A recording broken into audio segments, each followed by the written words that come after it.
Growing older, it's something we all hope for, and with age comes wisdom, perspective, and appreciation for life's simpler moments. But it also brings challenges. The body slows down, health becomes more fragile, and eventually, we're faced with a tough, deeply personal question. Where should I live to live the rest of my life with comfort, dignity, and peace? For many of us, the answer that gets suggested, sometimes gently, sometimes with urgency, is moving into a nursing home. And on the surface, it makes sense. You get meals prepared, medical care is available day and night. There are people around, it's safe. You're told you'll be well taken care of. But what they don't tell you is how it feels to live in a place that's not truly your own. What they don't tell you is what you may lose in exchange for the safety they promise.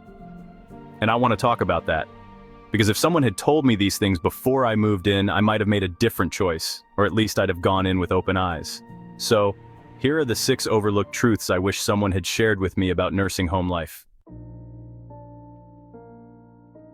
You don't realize how meaningful the little choices are until you don't have them anymore. What time you wake up, what you wear that day, what you eat, whether you want a quiet morning or feel like baking something just because.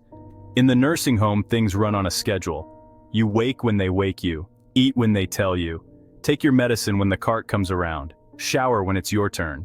It's not bad per se, but over time, you start to feel like a passenger in your own life, like you're living in someone else's rhythm.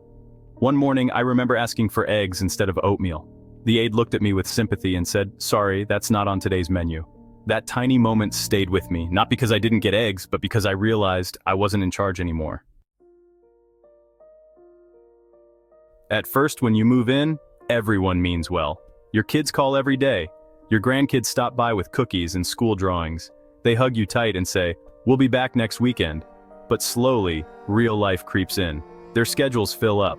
Time passes faster for them than it does for you. Before long, the visits become short, then less frequent, sometimes forgotten altogether. You try not to feel hurt. You remind yourself they're busy, but it's hard. Because every quiet day in your room feels like a reminder that the world has moved on without you. There's an ache you can't explain. Missing the sound of your own kitchen during the holidays, the laughter echoing from the living room, the smell of your daughter's perfume when she leaned in to kiss your cheek. And in a nursing home, you can't help but wonder, have I been tucked away? Not intentionally, not with malice, but still it hurts. Remember what it felt like to have your own space? Your chair, your bed, your books lined up just how you like them? That sense of this is mine? In a nursing home, that kind of privacy fades away. You might share a room with someone who snores, or someone who talks in their sleep, or someone who watches the news too loud. Staff come in and out, checking vitals, delivering meals, cleaning up.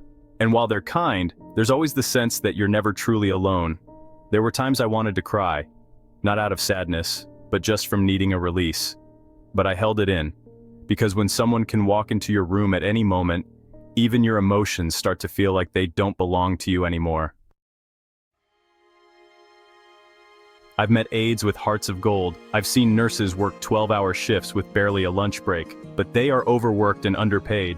And because of that, the care you receive can feel rushed, transactional. You ring the call bell, and it takes 20 minutes, if not more, for someone to come. You're in pain, and they say, "The nurse will be here soon." I don't blame the staff. I blame the system that treats seniors like numbers instead of individuals. Sometimes I just wanted someone to sit and talk with me. Not because I was lonely, but because I had stories to share. Memories, wisdom, things I didn't want to die with me. But in the nursing home, everyone is busy, everyone is moving. And moments like those, they just don't happen often enough. They try to keep you busy. Bingo on Mondays, movies on Wednesdays, coloring pages on the table, chair yoga with soft music in the background. And don't get me wrong, those can be fun for a while. But eventually, you start to feel like it's all just noise. A way to pass the time. What I missed, what many of us miss, is purpose. I wanted to teach my grandson how to make my chili recipe. I wanted to share my stories with someone who wanted to listen. I wanted to do something that mattered, but no one asked, no one made space for that. We don't stop needing to feel useful just because we've turned 80. You can decorate your room, hang up family photos, bring your favorite blanket, but it never quite feels like home. Home smells like cinnamon rolls on a Sunday morning. It sounds like your favorite radio station humming from the kitchen. It feels like worn slippers on a hardwood floor. A nursing home, even the best ones feel sterile. Clean, yes. Functional, sure. But warm, familiar, not quite. And when you're surrounded by people you didn't choose, eating food you didn't cook, following rules you didn't make, it's hard to feel grounded. It's hard to feel yourself. Sometimes nursing homes really are the best option. For those with complex health needs, for those without family nearby, or for those who feel safer with round-the-clock help. But for others, there are alternatives worth exploring.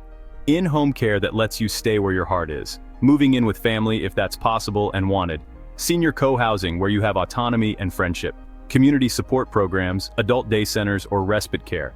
And maybe most importantly, having open conversations with your family, long before the decision becomes urgent. Tell them what you want, what you fear, what you hope for in your later years, because aging should not be about being tucked away. It should be about being held closer. If you take nothing else from my words, take this. You are not a burden. You are not invisible. You are still needed, still valuable, still deeply loved. Your life isn't over. It's still unfolding, still teaching, still offering light. So wherever you live, whether it's in a home with family or somewhere new, make sure it's a place where you're seen, where your voice is heard, where your story is honored. Because you've earned that.